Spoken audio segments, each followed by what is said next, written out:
مگر سننا بالکل آہستہ سے نہیں ہے، چونکہ جملہ نہیں ہے، عقیدوں کو کھنگالنے والا جملہ ہے۔ کہ جیسے انہوں نے کہا نا کہ یہ بول نہیں سکتا، ابراہیم نے پلٹ کے جواب میں فرمایا مسکراتے ہوئے، پھر وہاں بیٹھ کیوں گیا ہے جہاں اسے بیٹھنا نہیں چاہیے تھا؟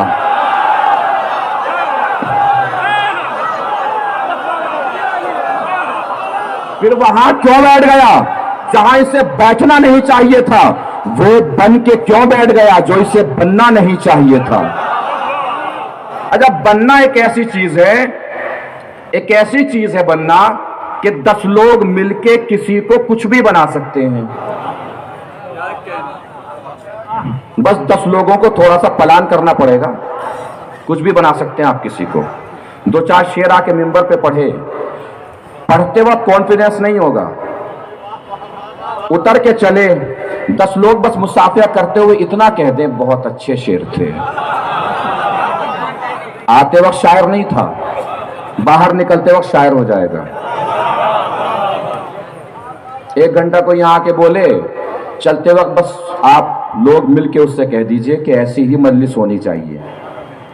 آتے وقت شاید خطیب نہ سمجھتا ہو اپنے آپ کو، جاتے وقت خطیب ہو جائے گا۔ توجہ ہی نہیں فرمائی آپ نے۔ لوگ چاہیں تو مل کے کسی کو شاعر بنا دیں، کسی کو خطیب بنا دیں، کسی کو ذاکر بنا دیں، کسی کو ڈاکٹر بنا دیں، کسی کو حکیم بنا دیں۔ ہم نے تو لوگوں کو خلیفہ تک بناتے دیکھا ہے۔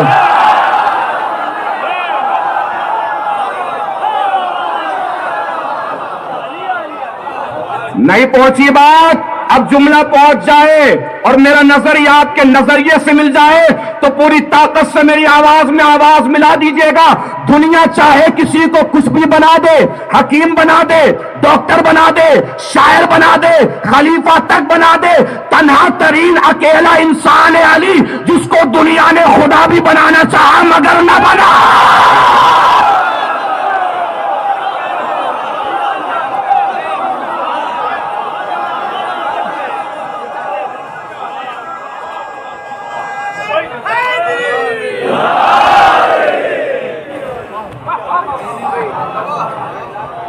پہنچ رہی ہے بات؟ بتوں کو توڑ دیا، کس نے توڑا؟ جاگیے گا، کس نے توڑا؟ جناب ابراہیم نے۔ کس نے توڑا؟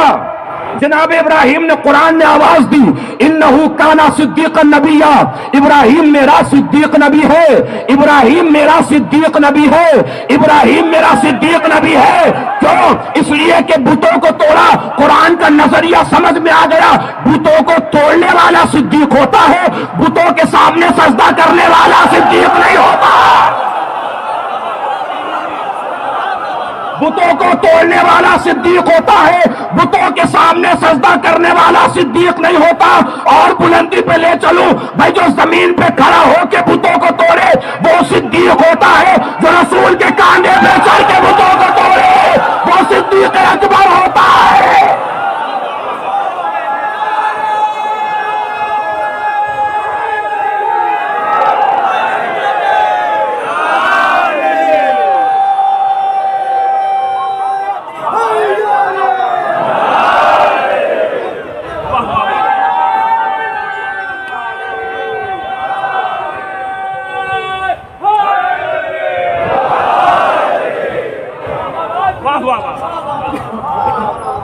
پہنچ رہی ہے بات؟ امامت جو اللہ کی طرف سے عطا ہوتی ہے وہ اتنی بلند ہوتی ہے، اتنی عظیم ہوتی ہے۔ جس کو اللہ نے امام چنا، اس نے ایک دن سوال کر لیا، پروردگار تم مردوں کو زندہ کیسے کرتا ہے؟ اللہ نے کہا کیوں؟ یقین نہیں ہے؟ ابراہیم نے کیا سوال کیا؟ دکھا دے آج مجھے مردوں کو زندہ کیسے کرتا ہے۔ یقین نہیں ہے؟ کہا ہے، اطمینان قلب کے لیے پوچھ رہا ہوں۔